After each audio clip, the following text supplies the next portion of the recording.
Ladies and gentlemen, boys and girls, and all those assembled, welcome once again to the World Storytelling Cafe's Youth International Storytelling Session. Yeah. And the last 2 weeks, we've had some really interesting and diverse exchanges. In fact, last Tuesday and the Tuesday before, we had so many young storytellers, they were trying to ask questions at the same time. It was a bit chaotic, but it was welcomed. And we're hoping they'll join us today. In some places, they're finishing up on exams. And in other places, well, time differences, et cetera, et cetera. But we'll see what happens. In the meantime, we have some seasoned tellers. We have Mike, we have Phil, and we have David.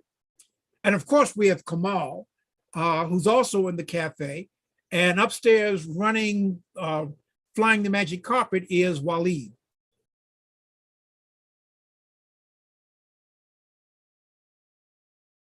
And it got quiet. So David, you were saying you were at an event where they were telling stories in different languages at the same time?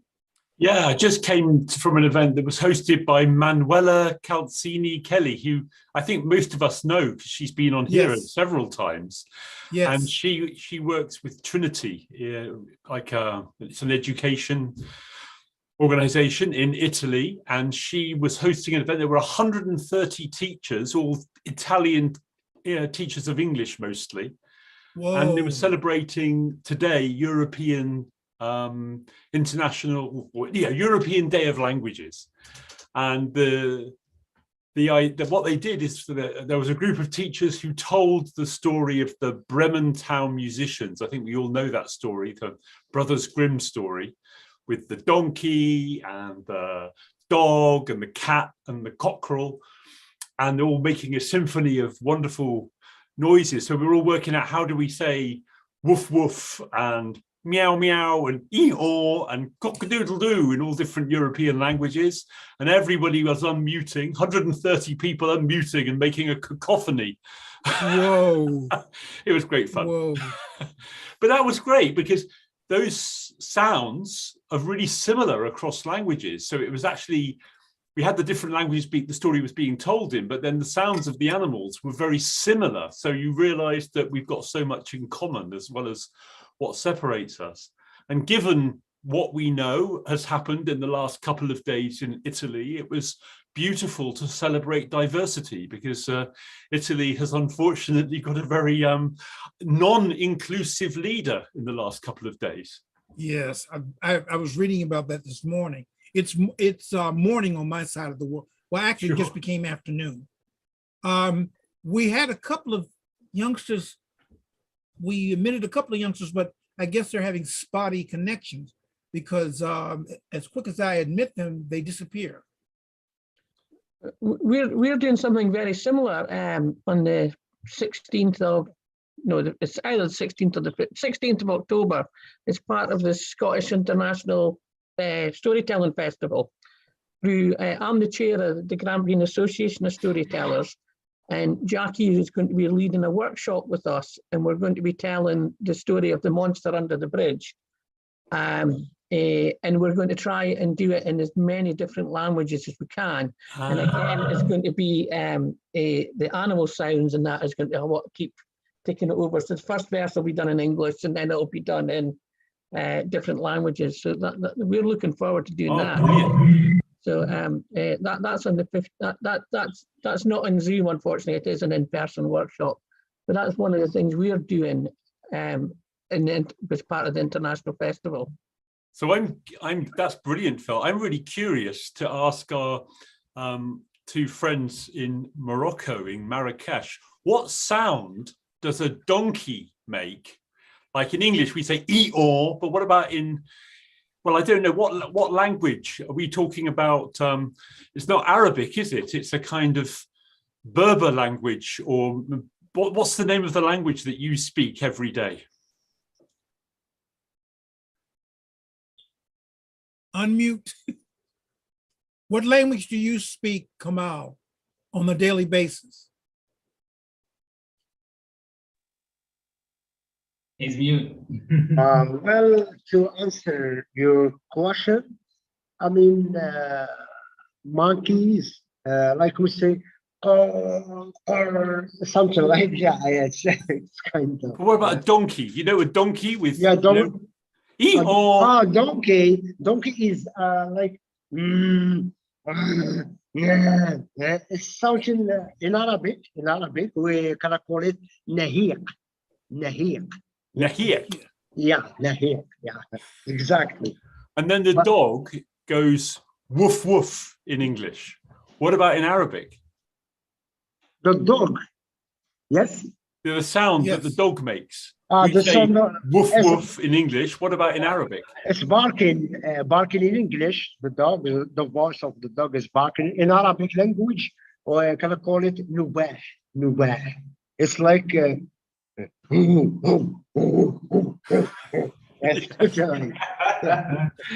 of And similar. what about the cat? The cat The says cat meow in English. Cat is meow meow. In Arabic, tamwi, tamwi, and you say meow, Meow. Yeah. meow. Yeah. And then the one that's what about the rooster or the cockerel? You know, in English we say cock. Rooster. Okay, rooster is we can say.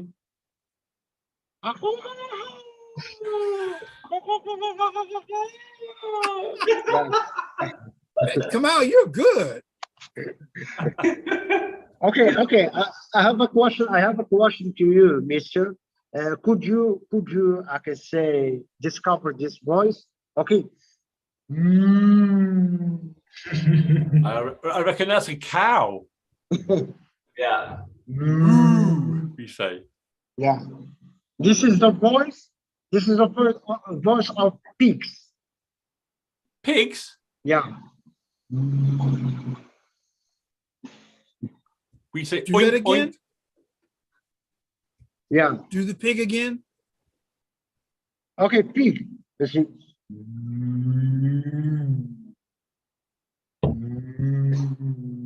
That's a pig. Yeah. Interesting. Sounds like cow. Yeah. Wow. Okay, Mike. Mike was just served dinner. He said he's closing the video while he eats. Baba C, I just got an idea. I don't know what you think about this. Is instead of while we're waiting for young people, why don't we tell stories that we learned from young people? That's an interesting workaround. Okay, and since you suggested it, you go first. I put my foot in it there. Okay, so there was a girl called Fatima, and she comes from Tunisia. So not far away from Morocco, not so far from Marrakesh. And I met her about 10 years ago. She was studying in Exeter, where I live. And I always asked the kids there in the school where I was telling stories to tell a story. And Fatima told this story. And it's a story about Joha. So Joha is the Arabic name for Nasruddin. We know Nasruddin in Turkish. I think in Tunisia they say Joha.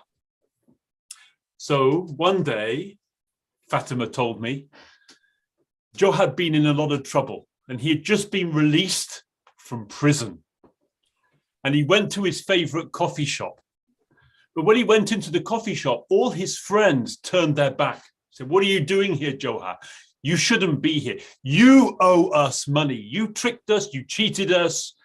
Get out of the coffee shop." Well, Joha was so upset. He went out of the coffee shop. Nobody wanted him. But then he had an idea. He saw two little mice in the street. Two grey mice. And Joha caught the two mice. And he went home and he showed one of the mice to his wife. His wife said, "What have you got there, Joha?" And he told her what to do. He went with the other mouse back to the coffee shop. He went inside. "We told you, Joha, we don't want to see you. You owe us money. You're just a load of trouble."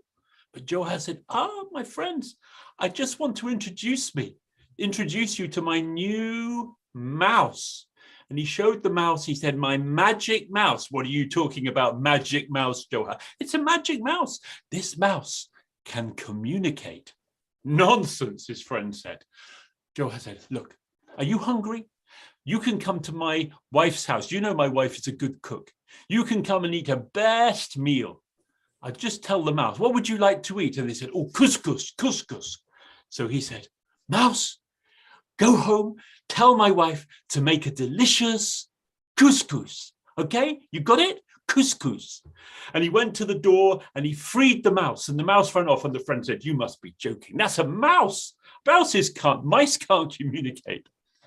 But anyway, while they were waiting, they gave Joha a cup of coffee just so he could pass the time. Joha said, look, after we've had the coffee, you can come and eat and you can see for yourself. Now, Joha's friends may have been tricked by Joha, but they had plenty of money.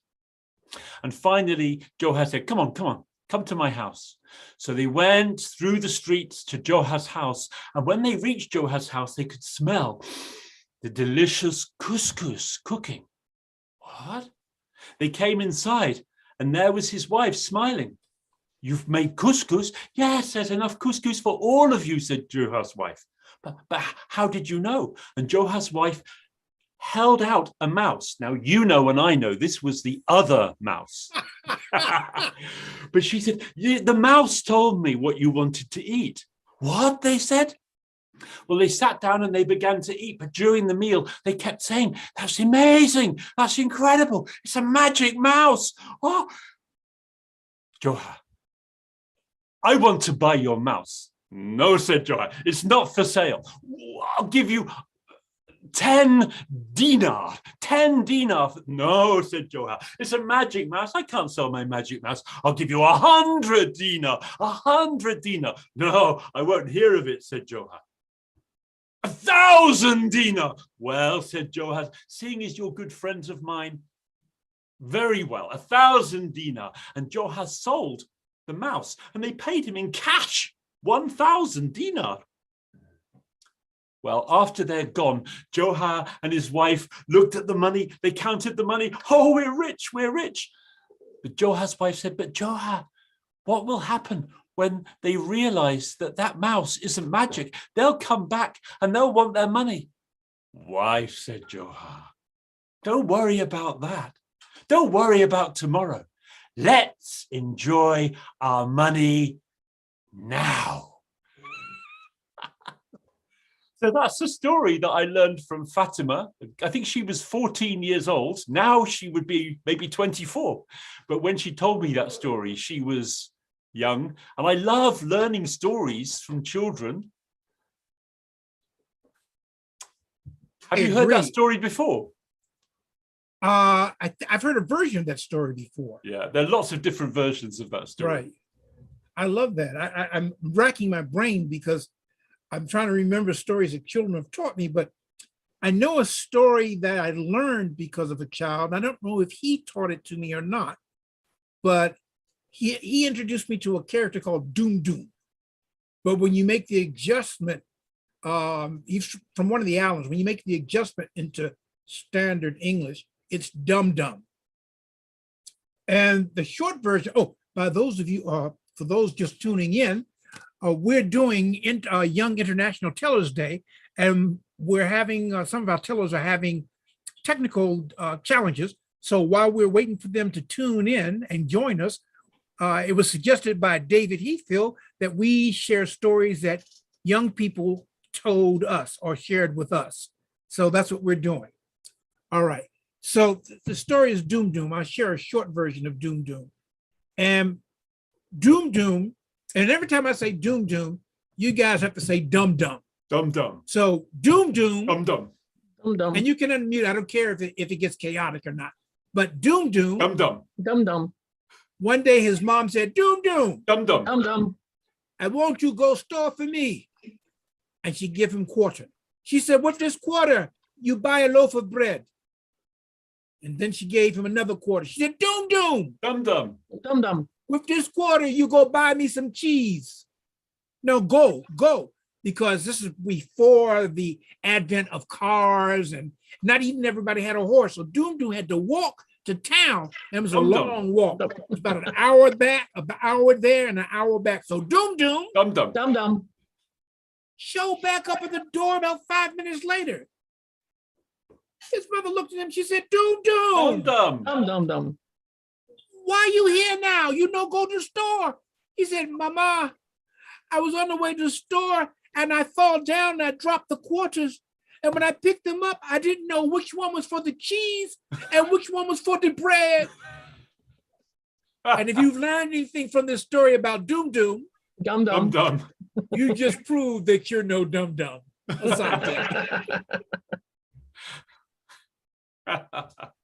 Oh, Jasmine May, yay! I like that story. Yeah. I'm gonna take that story if I might. Hey, that's what we do. We borrow. I'm just trying to remember which island it came from. I know it was a French-speaking island, but I don't remember which one it was.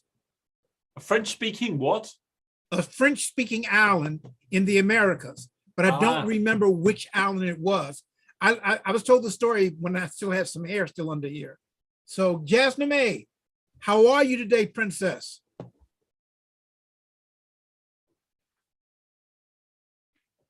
Jasmine May. All right, well, I guess we're waiting for her to, it's been interesting, the internet. Ah, there she is, yes, Princess Jasmine May, yay! Hi, Jasmine May. How are you? Hello everyone, I'm fine. We're glad to see you. Do you have a story for us today? Yes, I got late because my computer had some issues, so I could not do it. But you're with us now, and for that, we're glad. We're very happy. So, David Heathfield just said hello to you. And Mike Factory is having Din Din right now. He's listening, but he's turned off his screen. And we have Kamau in the Storytelling Cafe downstairs, but flying the magic carpet today is Waleed. And we also have Phil. And so anyhow, I'm gonna be quiet, and we're all anxious to hear your story. should I start? Yes. Hello everyone, my name is Jasname and I'm here with a new story. The name of my story is Eat My Fur Coat Eat. Nasruddin Hoja was invited at a house for a feast.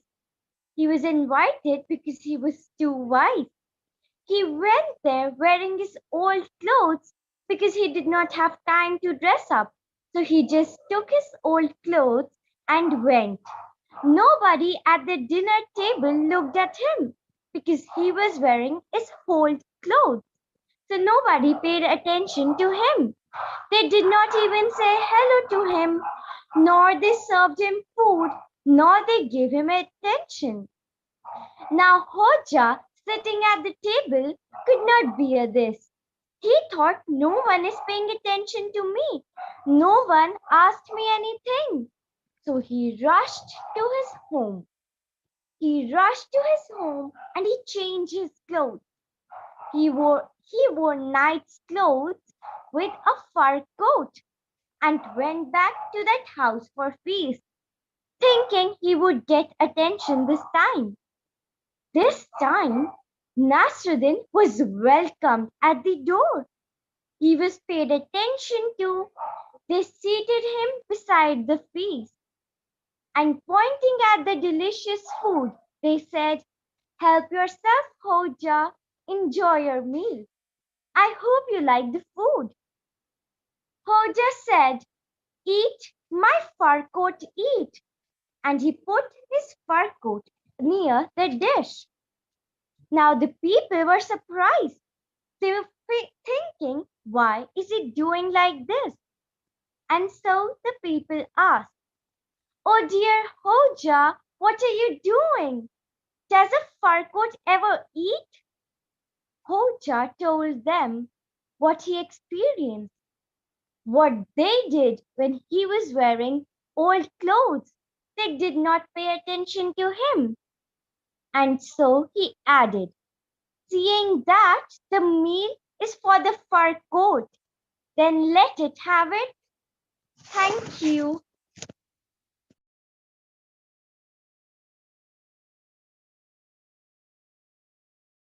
Brilliant as always, Princess Jasmine. That is wonderful. And you know we're going to ask you for another story. Do you have one right now? Or do we need to give you a few minutes? Can I just say something, Babasi? I loved hearing Yes. that, Jasname. I loved hearing that story from you because I tell that story. I also heard Kamal telling that story in a recording. Is that right, Kamal? I heard you tell that story before.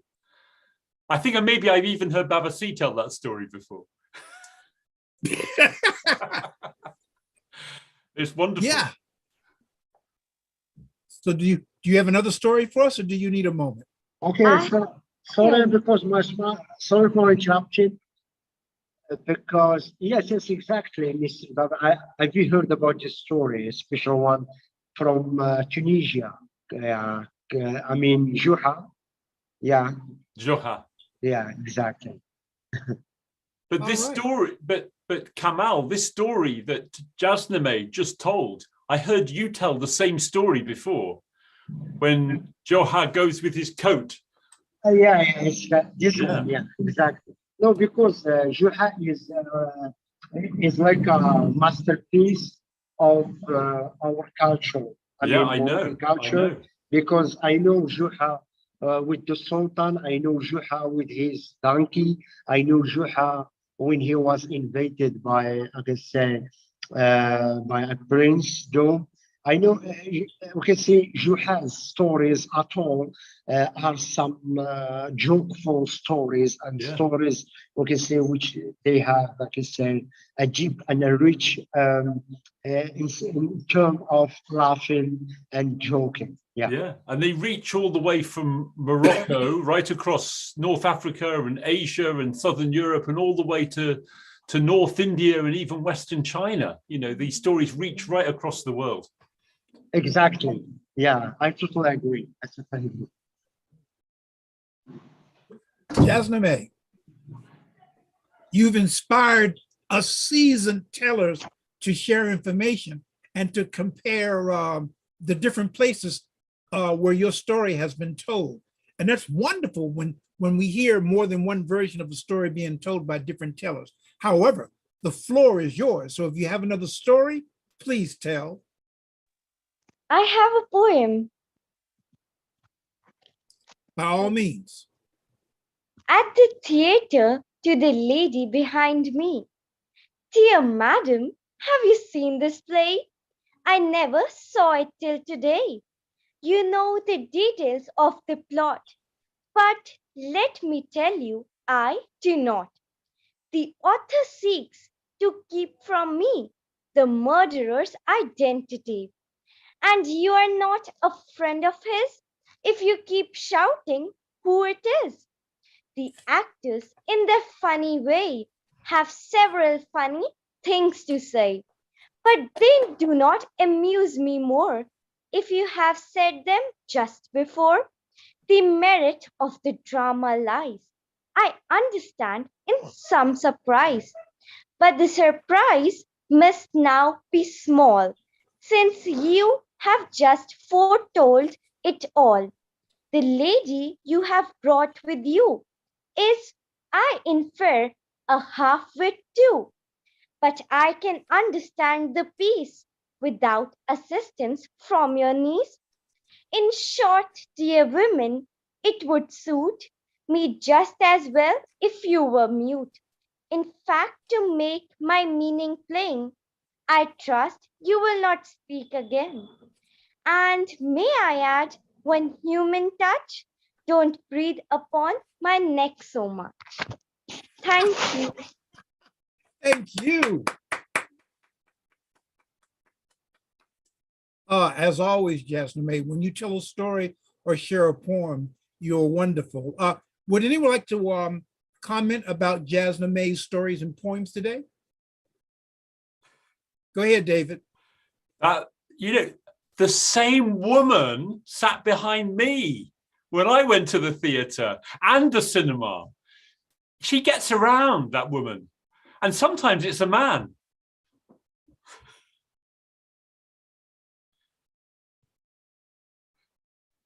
Brilliant. Mike, you've been Justin, very you recited that poem with absolute clarity. And somehow that poem just takes me back in time. I don't know, do you know when it was written? Do you know which period it was written? Because I can imagine it was written maybe more than 50, maybe more than could even be 100 years ago. What do you know about that poem? I just know the poet's name. What is his it? name? It's A.P. Herbert. Herbert. Yeah. Okay. Well, Mike's already looking it up on the internet, so we'll soon know.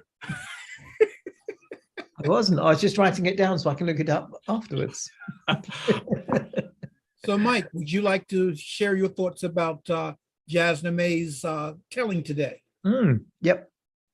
I love the Hodja stroke Nasruddin stroke whoever he is story. And the version I know, he's putting the food inside the sleeve of the fur coat.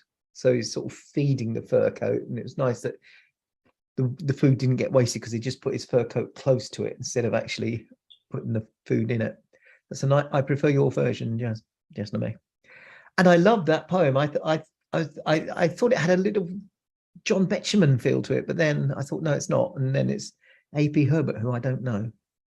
So I shall look it up afterwards. Obviously not now, we're busy. Hey, Phil, would you like to make a comment? Is it AB or AP? I just checked, Phil. It's A.P. Herbert, 1890 to 1971. So let's imagine that was probably written before the Second World War, I'm guessing. It feels like that period, doesn't it? About 1930, something like that, Yeah. language and that rhythm. But Jasna May, you spoke it like you were there in 1930. It was so clear. Thank you. Kamal, would you like to say Sorry, something to I Jasna May? interrupted Phil. No, Oh, I'm it's sorry. all right. Excuse me. Go ahead, No, Phil. Go ahead, Phil. No, it's all They right don't because stay. I had just looked it up as well, and I was just checking that I had gotten checking the initials, so I had just looked it up as well. So no, on you go.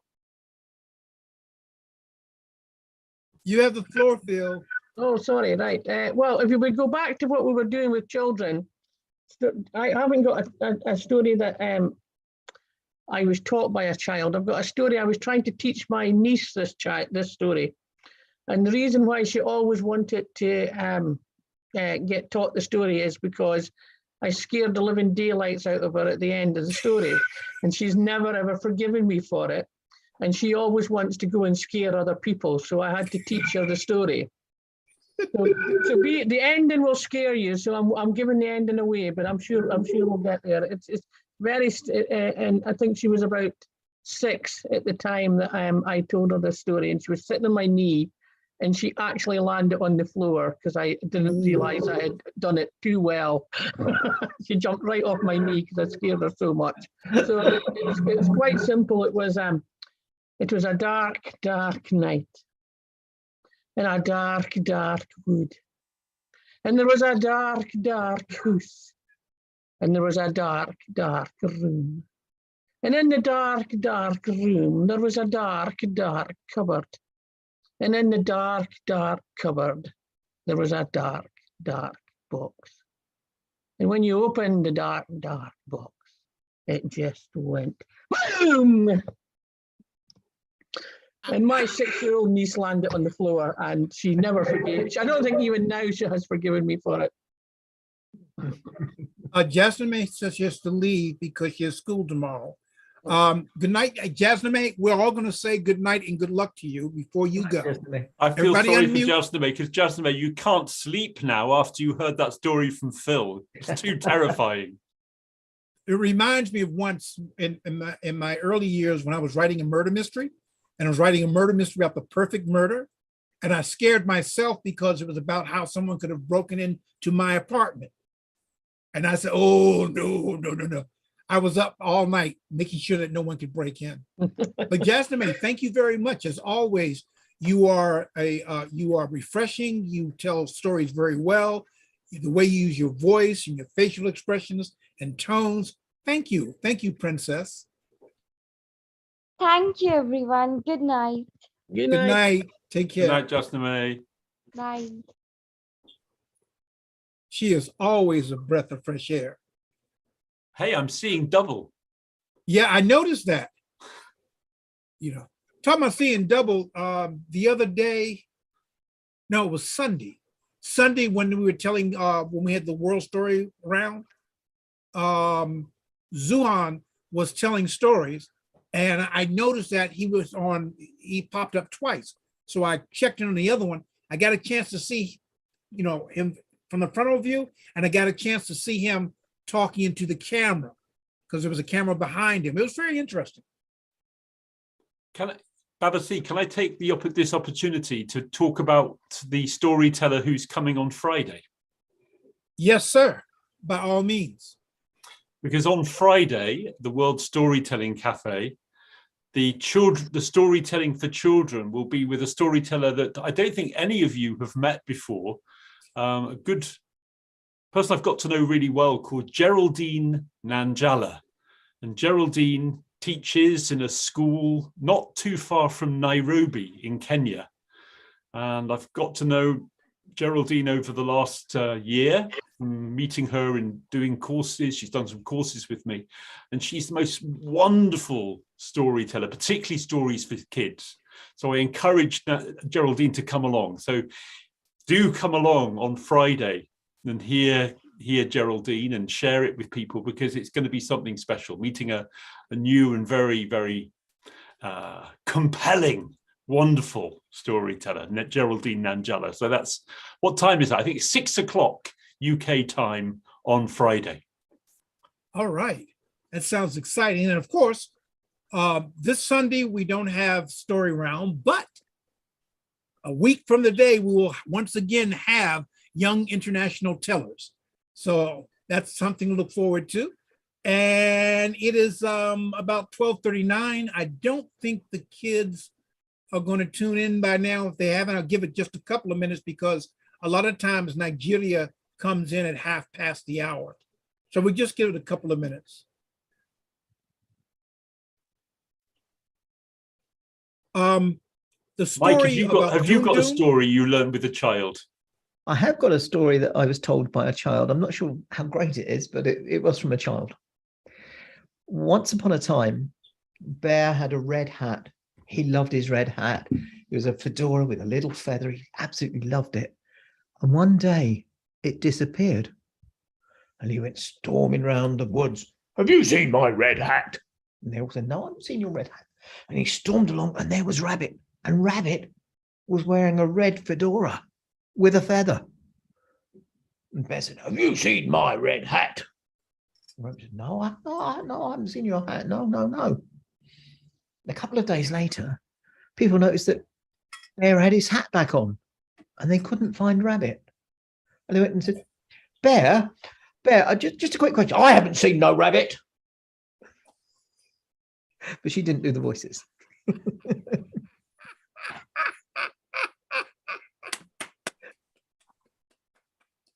Okay. I love it. That had a grisly end, but okay. You know, when children tell stories, they so often have grisly ends. Yes, they do. You know, otherwise they'd be unbearable. But I digress. Wince.